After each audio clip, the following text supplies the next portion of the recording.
ETF index mutual funds నేర్చుకుని stock మార్కెట్లో రాణించాలనుకుంటున్నారా? వెంటనే ఈ నెంబర్కి కాల్ చేయండి.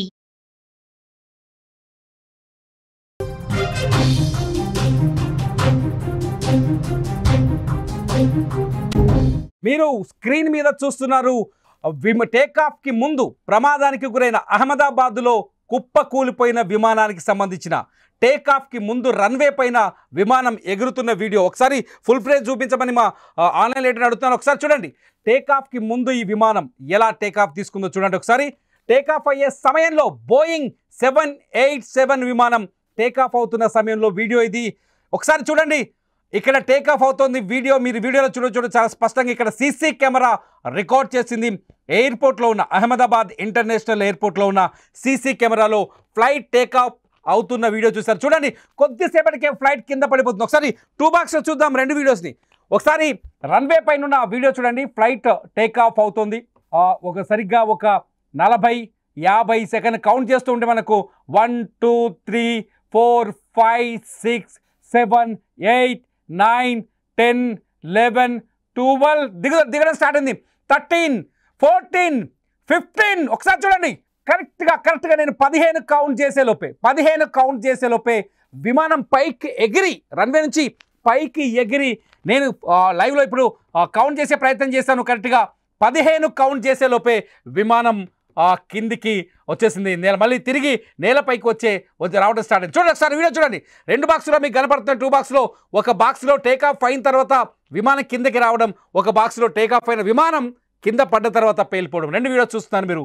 ఇది టేకాఫ్ సమయంలో జరిగిన సీన్. ఇది 1:39 అహ్మదాబాద్ ఇంటర్నేషనల్ ఎయిర్పోర్ట్లో ఈ విమానం లండన్ బయలుదేరుతున్న ఈ విమానం ఎయిర్ ఇండియా 171 ఫ్లైట్ నెంబర్.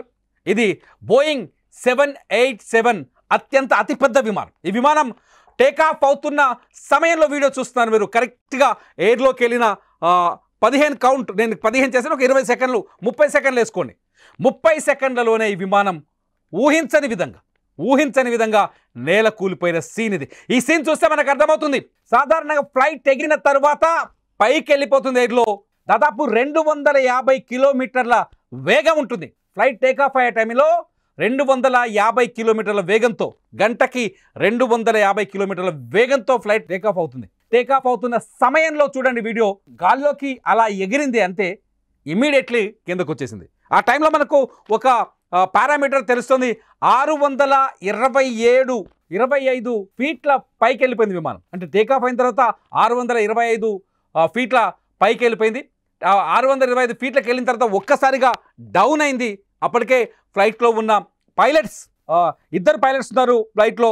ఒకరు సుమిత్ సబర్వాల్, రెండో వ్యక్తి first officer train Clive Kundan. సుమిత్ సబర్వాల్కి 8700 కిలోమీటర్ల గంటల ఎయిర్ ఎక్స్పీరియన్స్ ఉంది. దాదాపు 8700 గంటలు ఆయన ఆకాశంలో ఎయిర్లోనే గడిపాడు. ఇక కుందన్ వచ్చేసరికి 1100 అవర్స్ ఈయన ఎయిర్లో ఉన్నాడు. 1000 గంటల అంటే 1100 గంటలు ఈయన ఎయిర్ ఎక్స్పీరియన్స్ ఉంది. ఈ ఇద్దరు చాలా ఎక్స్పర్ట్స్. అంటే సాధారణంగా లాంగ్ డ్రైవ్లో, లాంగ్ జర్నీలో చాలా అనుభవం ఉన్న వాళ్ళనే తీసుకుంటారు. అయితే ఈ ఫ్లైట్కి కూలడానికి కారణాలు ఏంటని ఎక్స్పర్ట్స్ని ఒక్కసారి ఎక్స్పర్ట్స్ని అడిగితే ఊహించని విధంగా అనమాట దాదాపు ఒక 4 కారణాలు చెప్తున్నారు ఎక్స్పర్ట్స్. ఈ 4 కారణాల్లో మొట్టమొదటిది 2 ఇంజన్లు ఫెయిల్ అయిపోవడం. ఎక్స్పర్ట్ చెప్తున్న ప్రకారం ఏమర్థమవుతుందంటే 2 ఇంజన్లు ఒకేసారి ఎందుకు ఫెయిల్ అయ్యాయి, 2 ఇంజన్లు ఫెయిల్ అవ్వటం వల్ల ప్రమాదం జరగవచ్చు. ఈ ప్రమాదం జరగడానికి మొదటి కారణం ఫ్లైట్కున్న 2 ఇంజన్లు ఫెయిల్ అవ్వడం. సాధారణంగా ఒక ఇంజన్ ఫెయిల్ అయితే రెండో ఇంజన్తో దాన్ని సంధాయించి ఏదో ఒక చోట ల్యాండ్ చేస్తారు పైలట్స్. ఇది వాళ్ళకు రెగ్యులర్గా జరుగుతున్న సంఘటనలు. కానీ 2 ఇంజన్లు ఒకేసారి ఫెయిల్ అవ్వటం వల్లనే ఫ్లైట్ పైకి ఎగిరింది. అంటే 625 ఫీట్లకు ఎగిరిన తర్వాత నేలకూలింది. కాబట్టి 2 ఇంజన్లు పనిచేయలేదని ఇప్పటికున్న వీడియోస్ కావచ్చు, అందుతున్న సమాచారాన్ని బట్టి ఎక్స్పర్ట్ చెప్తున్నారు. రెండో కారణం వచ్చేసి ఎక్స్టర్నల్ ఎఫెక్ట్ అంటే విమానం బయట నుంచి ఏదైనా ముప్పు రావటం. విమానం బయట నుంచి సాధారణంగా 2 రకాల ముప్పులు వస్తాయి. ఒకటి, పక్షులు ఏమైనా ఎదురుపడటం. సాధారణంగా టేకాఫ్ అయ్యే టైంలో ప్రతి విమానానికి పక్షులు ఏదైనా వచ్చి ఇంజన్ లోపల పడిపోయాను అనుకోండి, ఇంజన్ లోపల పడిపోవడంతో అది లేకపోతే అడ్డుపడడంతో దాంతో ఆక్సిజన్ లోపలికి వెళ్ళదు. ఆక్సిజన్ లోపలికి వెళ్ళకపోవడం వల్ల ఫ్యూయల్ సరిగ్గా మండకపోవడం వల్ల విమానం ఇంజన్లకి ఎనర్జీ తగ్గిపోతుంది. కాబట్టి ఆ విమానం కూలిపోయే అవకాశం ఉంది. సో ఇది రెండో కారణం.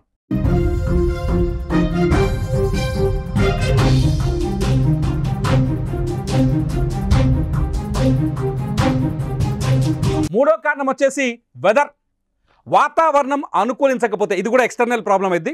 ఎక్స్టర్నల్ ప్రాబ్లం, వాతావరణం అనుకూలించకపోతే ఖచ్చితంగా ఫ్లైట్ ఇబ్బంది పడే అవకాశం ఉంటుంది. కానీ ఇవాల్టి సిచ్యువేషన్ ప్రకారం అంటే ఎయిర్కి సంబంధించిన స్పీడ్ కావచ్చు, వాతావరణంలో సడన్ చేంజెస్ రావచ్చు, ఇవన్నీ కొంత అంచనాకు మించి ఉండడం వల్ల ప్రమాదానికి గురయ్యే అవకాశం ఉంటుంది.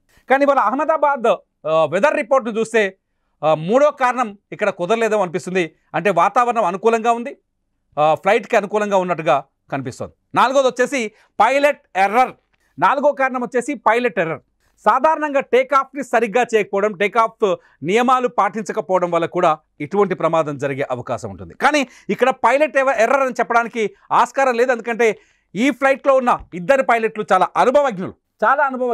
చాలా స్పష్టంగా అర్థమవుతుంది. సుమిత్ సబర్వాల్ దాదాపు 8700 గంటలు ఈయన ఎయిర్లో ఉన్నారు. 8700 గంటలు ఈయన ఫ్లైట్లో ఉన్నారు సుమిత్ సబర్వాల్. రెండో వ్యక్తి వచ్చేసి క్లీవ్ కుందన్ కూడా 1100 గంటల ఎయిర్లో ఉన్నారు. సో ప్రమాదానికి ఈ 4 కారణాలే అసలు కావచ్చు. బ్లాక్ బాక్స్ బయటకు వస్తే కానీ, కాక్పిట్ అంటారు, బ్లాక్ బాక్స్ బయటకు వస్తే కానీ ప్రమాదానికి సంబంధించిన అసలు విషయాలు వెలుగులోకి వచ్చే అవకాశం లేదు. లాస్ట్లో ఈ ఫ్లైట్ నుంచి ఏటీసీకి అందిన సమాచారం ఒకటే, మేడే అంటే చాలా స్పష్టంగా ఏంటంటే విమానం మా అదుపు తప్పింది, మా చేతిలోంచి, మా కంట్రోల్లోంచి విమానం అదుపు తప్పింది, ఏమైనా అవకాశం ఉంటే మీరు కాపాడండి.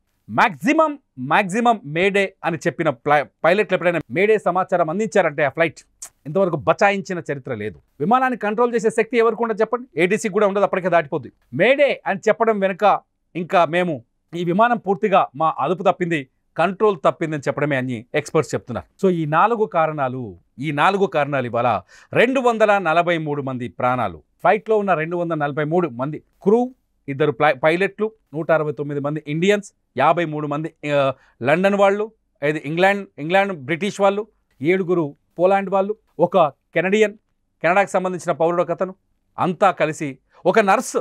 ఇప్పుడే సమాచారం అంతుంది, ఒక నర్సు లండన్లో ఉంటుంది ఆమె కుటుంబంతో. లండన్లో ఉండి ఇక్కడ గవర్నమెంట్ నర్సుగా ఏదో ప్రయత్నం చేస్తుంది. ఇక్కడ ఉద్యోగం వస్తే ఇక్కడ ఉద్యోగాల్లో జాయిన్ అవ్వడానికి కావాల్సిన ప్రక్రియను పూర్తి చేసి లండన్ వెళ్ళి తిరిగి వచ్చి జాబ్ చేసుకుందాం అనుకుందామే. ఈ ఫ్లైటే ఎక్కిందామె. పాపం ఎందుకో చనిపోవడానికి ఇండియాకి వచ్చిందేమో అనిపిస్తుంది. ఈ ఫ్లైట్ ఎక్కిందామె చనిపోయినట్టుగా కొద్దిసేపటి క్రితమే సమాచారం అంతుంది. అంతెందుకు, గుజరాత్ మాజీ ముఖ్యమంత్రి ఆయన కూడా ఈ ఫ్లైట్లో ప్రయాణిస్తూ ప్రాణాలు కోల్పోయారు. ఆయన లాస్ట్ ఫోటో కూడా ఉంది మన దగ్గర. ఫ్లైట్లో ఉన్నప్పుడు ఎవరో అభిమాని ఆయన ఫోటో ఒకటి తీసుకున్నారు, ఆ సెల్ఫీ ఫోటో కూడా మనకు అందుబాటులో ఉంది. ఇదంతా చూస్తుంటే ఏదైనా కుట్రకోణం ఉందా అనే అనుమానాలు కూడా కలుగుతున్నాయి ఒకసారి. ఎందుకంటే సాంకేతిక లోపాలు ఉంటే ముందుగానే గుర్తిస్తారు. సాంకేతిక లోపాలు అంటే ఫ్లైట్ టేకాఫ్ అయ్యే ముందే రకరకాల టెస్టులు ఉంటాయి. అన్ని టెస్టులు చేసిన తర్వాత ఈ ఫ్లైట్ ఎగరడానికి పూర్తి అర్హత ఉందని సర్టిఫై చేసిన తర్వాత పైలట్ కూడా ఈ ఫ్లైట్లో ఎంత బరువు ఉంది, ఎంత లగేజ్ ఉంది, ఎంతమంది ప్రయాణికులు ఉన్నారు, ఈ వివరాలన్నీ తెలుసుకున్న తర్వాతనే ఫ్లైట్ టేకాఫ్ చేస్తారు. మీరు చూస్తున్నారు వీడియోలో.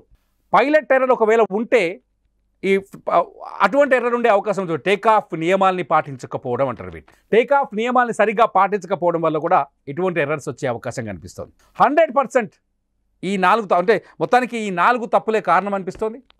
లేదంటే 5వ తప్పును కూడా మనం కొంత అనుమానించాల్సి వస్తుంది, ఉగ్రకుట్ర ఉండే ఛాన్సెస్ ఉందని. ఇప్పటికే ఈ తరహా చర్చ కూడా దేశవ్యాప్తంగా మొదలైంది. ఎందుకంటే ప్రస్తుత పరిస్థితులు అందుకు అవకాశాన్ని కల్పిస్తున్నాయి. ఇక్కడ ఒకటే పెద్ద డౌట్ ఏంటంటే 2 ఇంజన్లు, ఎక్స్పర్ట్ చెప్తున్నారు 2 ఇంజన్లు ఒక్కసారి ఎందుకు ఫెయిల్ అయ్యాయి? ఒక ఇంజన్ ఫెయిల్ అయిందంటే అనుకోవచ్చు, 2వ ఇంజన్ ఫెయిల్ అయింది, 2వ ఇంజన్ కూడా ఎందుకు ఫెయిల్ అయింది? ఒక ఇంజన్ ఫెయిల్ అవ్వచ్చు, 2 ఇంజన్లు ఎందుకు ఫెయిల్ అయ్యాయి? పెద్ద డౌట్ ఇది, అతిపెద్ద డౌట్గా మారుతుంది. 2 ఇంజన్లు ఎందుకు ఫెయిల్ అయ్యాయని ఖచ్చితంగా 5వ అనుమానం ఉందా అనే ఒక సందేహం కలుగుతుంది. మీరు ఏమనుకుంటున్నారు? యాక్చువల్గా ఎక్స్పర్ట్స్తో మేము చాలామందిని మీరు మాట్లాడిస్తున్నాం, మీరు మా ఎక్స్పర్ట్స్ దగ్గర వీడియోలు చూస్తున్నారు. మనతో పాటు ఇప్పుడు బాబీ గారు, జనరల్ పైలట్ బాబీ గారు లైవ్లో అందుబాటులో ఉన్నారు. Madam, good afternoon, good evening. మీరు ఏమనుకుంటున్నారు మేడం? అసలు యాక్చువల్గా ఈ ప్రమాదానికి కారణం ఏమనుకుంటున్నారు? సార్ ఇంకా it's two early to talk. అంటే మనకి ఇంకా రిపోర్ట్స్ రాలేదు, ఇన్వెస్టిగేషన్ కావాలి. ఆ బ్లాక్ బాక్స్ అంటే ఫ్లైట్ డేటా రికార్డర్ ఉంది, మనకి కాక్పిట్ క్రూ వాయిస్ రికార్డర్ ఉంటుంది, కాబట్టి దాని తర్వాతనే అది ఇన్వెస్టిగేషన్ చేసిన తర్వాతనే తెలుస్తుంది. కానీ it is too early to talk reason ఏముంది దాని బిహైండ్ అని. ఇందులో డౌట్స్ లో ఒక డౌట్ వస్తుంది, మీరు పైలట్ కదా, పైలట్ ఎర్రర్ అనే డౌట్ కూడా వస్తుంది. పైలట్ ఎర్రర్స్ అంటే ఏముంటాయి మేడం? సార్ పైలట్ ఎర్రర్ అంటే ఒకటి డౌట్ ఎందుకు వస్తుందో నాకు తెలియదు. ఎందుకంటే ఈచ్ అండ్ ఎవ్రీ పైలట్ వాళ్ళ మెడికల్ లైసెన్స్ ఇస్ కరెంట్, వాళ్ళ ట్రైనింగ్ లైసెన్స్ ఇస్ కరెంట్, వాళ్ళ కమర్షియల్ లైసెన్స్ ఇస్ కరెంట్, వాళ్ళకి as per the ICAO standards training ఇస్తారు. So there is no chance of pilot error. It might be because we are dealing with machines. ఇప్పుడు మనం ఇంటి నుంచి బయటికి వెళ్ళేటప్పుడు కార్ నడుస్తుంది సార్, సడన్లీ మధ్యలో ఆగిపోతుంది because you don't know what is what. అది మనకి సర్వీస్ మ్యాన్ వచ్చిన తర్వాతనే we will let us know that దాంట్లో రీజన్ ఏముంది. సో అదే ప్రకారంగా ఇది టేక్ ఆఫ్ అవ్వగానే అది ఇనిషియల్ క్లైమ్ రేట్ లోనే క్లైమ్ అవ్వాల్సింది, అది క్లైమ్ కాకుండా డీసెండ్ అయింది. డీసెండ్ అయి it fall down because of the technical snag, whatever reason it is. అది we don't know what is the reason అనేది మనకి తెలియదు. you have to wait. it is too early to talk about it. Madam అంటే ఇక్కడ ఇంత ముందుకు మేము మాట్లాడినప్పుడు ఒక చిన్న డౌట్ వచ్చింది. సాధారణంగా ఈ విమానానికి 2 ఇంజన్లు ఉంటాయి కదా, 2 ఇంజన్లు ఒకేసారి ఎనర్జీని కోల్పోవడం అంటే 2 ఇంజన్లు ఒకేసారి ఫెయిల్ అయినాయి అనుకోవచ్చు ఇక్కడ? సార్ ఏమి చెప్పడానికి లేదు sir, we can't say anything because ఆ రికార్డ్ ఇప్పుడు ఫ్లైట్ డేటా రికార్డింగ్ లో ఏమైపోతుంది అంటే దట్ రికార్డ్ ఏమైనా ఎయిర్ క్రాఫ్ట్ అయినా, ఇంజిన్ ఫెయిలియర్ అయినా కానీ, యాటిట్యూడ్ ఏమైనా కానీ, పిచ్ హై లో ఉన్నా కూడా, స్పీడ్ తక్కువ ఎక్కువ ఉన్నా కూడా ఆ ఫ్లైట్ డేటా రికార్డింగ్ లో మనకి ఇన్ఫర్మేషన్ వస్తుంది. తక్కినది ఇంకో కాక్పిట్ క్రూ మాట్లాడేటప్పుడు క్రూ వాయిస్ రికార్డింగ్ ఉంటది అనమాట. So crew voice recording 2 hours validity ఉంటుంది. And FDR flight data recording 25 hours validity ఉంటుంది సార్. ఇన్వెస్టిగేషన్ వాళ్ళు అది బ్లాక్ బాక్స్ తీసుకున్నారు sir. We have to wait and watch. ఎవరు ఇప్పుడు ఇంజిన్ ఫెయిల్ అయిందా, ఒక ఇంజిన్ ఫెయిల్ అయిందా, 2 ఇంజిన్ ఫెయిల్ అయిందా, ఇంకా ఏమైనా ఎమర్జెన్సీ మాల్ ఫంక్షన్ ఉందా ఇన్స్ట్రుమెంట్ ది, it is too early to talk about it. సాధారణంగా బర్డ్స్ ఎదురైనప్పుడు లేకపోతే వెదర్ సపోర్ట్ చేయనప్పుడు ఎక్స్టర్నల్ ఇష్యూస్ లో ఏమేమి ఉంటాయి మేడం? ఇప్పుడు సడన్లీ ఇంజిన్ ఫెయిల్ అయిందంటే ఇట్ మైట్ బి మిషన్, కాబట్టి it might be malfunction within the engine or bird hit ఉండొచ్చు, లేకుంటే సమ్ అదర్ రీజన్ ఉండొచ్చు. కానీ ఈ ఇన్సిడెంట్ లో ఇంజిన్ ఫెయిల్ అయినది ఎక్కడ ప్రూవెన్ ట్రాక్ రికార్డ్ లేదు. ఎందుకంటే ఈ ఎయిర్ క్రాఫ్ట్ నిన్ననే ప్యారిస్ నుంచి ఢిల్లీ వచ్చింది, ఇవాళ ఢిల్లీ నుంచి అహ్మదాబాద్ వెళ్ళింది, టేక్ ఆఫ్ అప్పుడు అయింది. కాబట్టి we don't know what is the reason behind. Okay madam, మీరు ఏమనుకుంటున్నారు మేడం? అంటే మీరు ఉదయం నుంచి దీన్ని ఫాలో చేస్తున్నారు, మధ్యాహ్నం నుంచి ఇది ఇష్యూని, మీకు సాధారణ అక్కడ బేసిక్గా ఇట్లా జరగడానికి కారణం ఏమై ఉండొచ్చు ఒక అంచనాకు వచ్చారు? సార్ యాక్చువల్లీ ఈ ఇన్సిడెంట్ అనేది పొద్దు నుంచి చాలా disturbing because it is the black day in the Indian aviation history. ఇంకొకటి 787 Dreamliner Boeing aircraft అనేది it is highly performance, highly technological, highly కొత్త ఎయిర్ క్రాఫ్ట్, కొత్త టెక్నాలజీ. కాబట్టి ఇది ఇండియాలో ఫస్ట్ టైం అయింది ఈ పర్టికులర్ ఎయిర్ క్రాఫ్ట్ లో. So we cannot say what is the reason behind because so చాలా ఫ్యాక్టర్స్ సార్. ఒక ఇంజిన్ ఫెయిల్ అవ్వాలన్నా, ఒక బ్రేక్ డౌన్ అవ్వాలన్నా, మాల్ ఫంక్షన్ అయినా కానీ చాలా ఫ్యాక్టర్స్ ఉంటాయి దాంట్లో sir. And coming to the weather అన్నది అంటే డిస్పాచ్ లో మనకి వెదర్ రికార్డింగ్ ముందే మనకి తెలిసిపోతుంది. What is the weather, what is the route plan, what is the flight plan, మనకి what is the speed, fuel, cargo, అన్ని ఇన్ఫర్మేషన్ మన దగ్గర ఉంటది. ఇంకొకటి వెదర్ బాగలేకపోతే ఏటీసీ మనకి పర్మిషన్ ఇవ్వదు. ఏటీసీ పర్మిషన్ ఇచ్చిన తర్వాతనే డ్యూరింగ్ ద టేక్ ఆఫ్ ఇది అయింది. So there are 2 kinds of accidents. One is anticipated, another one is unanticipated. So ఈ ఇన్సిడెంట్ అన్ఆంటిసిపేటెడ్ అంటే అన్ఆంటిసిపేటెడ్ లో మనకి టైం ఉండదు, వెరీ మార్జినల్ టైం ఉంటది to act upon the emergency. అప్పటికే పైలట్ మేడే అని డిక్లేర్ చేసిండ్రు ఏటీసీకి. By the time ATC respond చేయవరకే aircraft was totally down. Anticipated emergency ఏంటంటే మనకి టైం ఉంటది to act upon the emergency and then go and land in wherever destination or to the alternate destination or to come back to the original aircraft, original aerodrome. Madam ఇప్పుడు mayday అని ఒక సందేశం ఇచ్చారు కదా ఏటీసీకి. ఒకవేళ సాధారణంగా ఇటువంటి సిచ్యువేషన్ వచ్చినప్పుడు, లేకపోతే 2 ఇంజన్లు ఫెయిల్ అవటమో, లేకపోతే ఏదైనా కంట్రోల్ తప్పిపోవడమో ఫ్లైట్ పూర్తిగా, ఆ టైంలో ఎటువంటి చర్యలు తీసుకుంటారు మేడం పైలట్? సార్ ఇది టేక్ ఆఫ్ కాగానే ఈ ఎమర్జెన్సీ అయింది కాబట్టి మేడే అనేది it's an emergency call.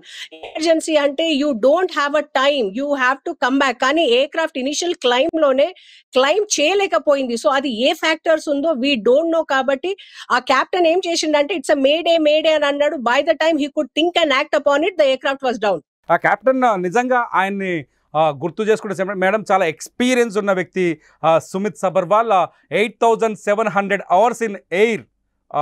So ఈ కండిషన్ ఆయన ఊహించలేకపోయారా, లేకపోతే స్టార్ట్ అయ్యేటప్పుడు, లేకపోతే ఫ్లైట్ టేక్ ఆఫ్ అయిన తర్వాత టెక్నికల్ ఇష్యూ రావడం అది అర్థం కావట్లేదు. నేను అదే అంటున్నాను సార్. ఇప్పుడు ఇది టేక్ ఆఫ్ అయినప్పుడు జనరలీ ఒక పైలట్ ఎట్లా మైండ్ సెట్ లో ఉంటాడంటే he will keep the cockpit awareness outside the cockpit awareness and he'll start flying అనమాట. కానీ ఈ ఫ్లయింగ్ ప్రాసెస్ లో ఇమ్మీడియట్లీ టేక్ ఆఫ్ అయ్యే కానీ immediately within the seconds aircraft, ఇంకొకటి మీరు చూస్తే ల్యాండింగ్ గేర్ డౌనే ఉండే, within the seconds the aircraft climb కాకుండా ఇట్ హస్ ల్యాండెడ్. కాబట్టి నేను వీడియో చూస్తాను, మీరు మీ బాక్స్ లో మీకు సైడ్ లో వేస్తున్నాం వీడియో, నేను కౌంట్ చేస్తున్నాను. అక్కడ నుంచి చూస్తే కరెక్ట్ గా 17 కౌంట్ చేసే లోపే ఫ్లైట్ పైకి ఎగిరి కిందికి డౌన్ స్టార్ట్ అయింది, దాదాపు 625 ఫీట్లు. Yeah ma'am. yes sir, it is a unanticipated accident. అది ఎమర్జెన్సీ, అన్ఆక్సిపేటెడ్ ఎమర్జెన్సీ. మీకు అంత టైం లేదు, ఎందుకంటే లో ఆల్టిట్యూడ్ లో ఉన్నారు మీరు, అక్కడ స్పీడ్ ఏముందో తెలియదు, ల్యాండింగ్ గేర్ ఇంకా డౌన్ ఉంది. What kind of an emergency, what kind of a snag we cannot say. అది మనకి బ్లాక్ బాక్స్ ఇన్వెస్టిగేషన్ టీమ్ చూసిన తర్వాతనే we will have the clarity sir. Final గా ఒక కన్క్లూజన్ ఇస్తారా మేడం? అసలు మొత్తం ఇన్సిడెంట్ చూసిన తర్వాత ఒక కన్క్లూజన్ ఇవ్వగలరా దీనిపైన? సార్ ఇన్సిడెంట్ చూసిన తర్వాత ఒక కన్క్లూషన్ ఏంటంటే it's a bad day, bad incident in the Indian aviation, and we lost 2 pilots, we lost 241 souls. ఎందుకంటే లాస్ట్ లేటెస్ట్ న్యూస్ ఏంటంటే ఒక సోల్ is alive. రమేష్ ఒకనే బతికాడు. 11A అది ఒక miracle. Actually it is a miracle. అది ఏంటంటే ఆయన నడుచుకుంటూ పోతుండు, that is really a miracle. But అదే దాని కాకుండా వి లాస్ట్ ఎయిర్ క్రాఫ్ట్ మొత్తం కంట్రోల్ కూలిపోయి అది బిల్డింగ్ మీద పోయింది. కాబట్టి వి లాస్ట్ సివిల్, అది మెడికల్ కాలేజ్ అనుకుంటా, హాస్టల్ అనుకుంటా, we lost the civilian doctors also. So it's a very sad thing. Indian aviation లో ఎప్పుడు కావద్దు. Nobody should face this and we should wait before speculation anything. We should wait for the decision of investigation team. Madam, మీరు Ahmedabad airport లో మీరు ఇదివరకు అంటే flight land చేయడం కానీ చేశారా? ఎందుకంటే ఎయిర్పోర్ట్ చుట్టూ అక్కడ నివాసాలు ఉన్నాయి.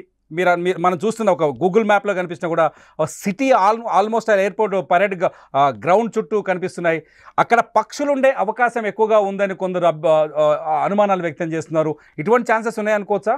అవ్వచ్చు సార్, అవ్వచ్చు. ఎందుకంటే but generally aircraft take off చేసేటప్పుడు ఎయిర్పోర్ట్ అథారిటీ వాళ్ళు they take all the precautions that no birds are in the flight path, in the approach or in the landing or in the take off. కానీ suddenly వస్తే we can't. ఎందుకంటే there is a case కదా sir, US లో ఒకసారి suddenly take off అయినరు సెల్లీది, like అది bird hit అయిపోయి they landed somehow and they saved all the passengers. So ఏమైనా అవ్వచ్చు sir. That is the reason we need to wait for the data what is been recorded in the flight data, black box flight data or the CBR. Madam, last time ఒక 3 weeks back I think India Pakistan issue తర్వాత ఒక flight మీరు చూసుంటారు, దాని ముందు పెద్ద box వచ్చే పెద్ద హోల్ ఒకటి పడింది. అది కూడా ఇటువంటి సిచ్యువేషన్ ఏనా? లేదు sir, that was weather. Actually storm లో, అది వెదర్ లో, హేల్ లో అయింది. ఆ ఇన్సిడెంట్ వేరే, ఈ ఇన్సిడెంట్ వేరే. We cannot compare that incident with this incident.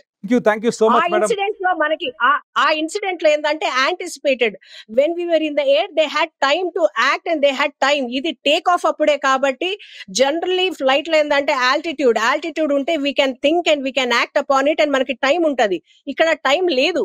That is the main criteria. We have to find out what is the technical error. Thank you so much madam. మీ విలువైన సమయాన్ని మా సుమన్ టీవీ ప్రేక్షకుల కోసం అందించినందుకు. ఇది మొత్తానికి డౌట్స్ అయితే ఉన్నాయి. ఉన్న డౌట్స్కి ఇప్పటికిప్పుడు సొల్యూషన్ అయితే రాదు. ఖచ్చితంగా బ్లాక్ బాక్స్ని పరిశీలించిన తర్వాత పూర్తి సమాచారం వచ్చే అవకాశం ఉంది. నిజానికి 242 మంది ప్రాణాలు కోల్పోవడం భరించలేని దుఃఖం ఇది. ఇండియన్ వైమానిక చరిత్రలో ఇటువంటి ప్రమాదం ఎప్పుడూ జీర్ణించుకోలేనిది. ఇటువంటివి మళ్ళీ పునరావృతం కాకూడదు అనే అందరం ప్రార్థిద్దాం. నిజంగా చనిపోయిన వాళ్ళకి మనస్ఫూర్తిగా నివాళి అర్పిద్దాం. ఇలా విఐపీలు ఉన్నారు, బ్రిటన్ నుంచి వచ్చిన వాళ్ళు, ఇతర దేశస్తులు. ఒకసారి గుర్తు చేసుకుంటే అక్కడ ఆ ప్రాంతాన్ని, ఆ ఫ్లైట్ కూలిన ప్రాంతాన్ని గుర్తు చేసుకుంటే కన్నీళ్ళు వస్తున్నాయి. మీరేమనుకుంటున్నారు? ఖచ్చితంగా ఈ వీడియో కింద కామెంట్ చేయండి. నిజానికి ఈ బాధని భరించలేని బాధ. చూస్తూనే ఉండండి సుమన్ టీవీ లైవ్.